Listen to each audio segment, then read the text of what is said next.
there is a text. We are going to take it, align it into the center, make it fixed.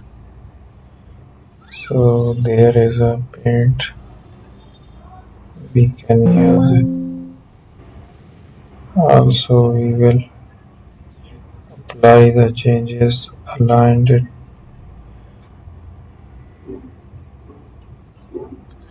select the style here. We will use that selection, change the color as well.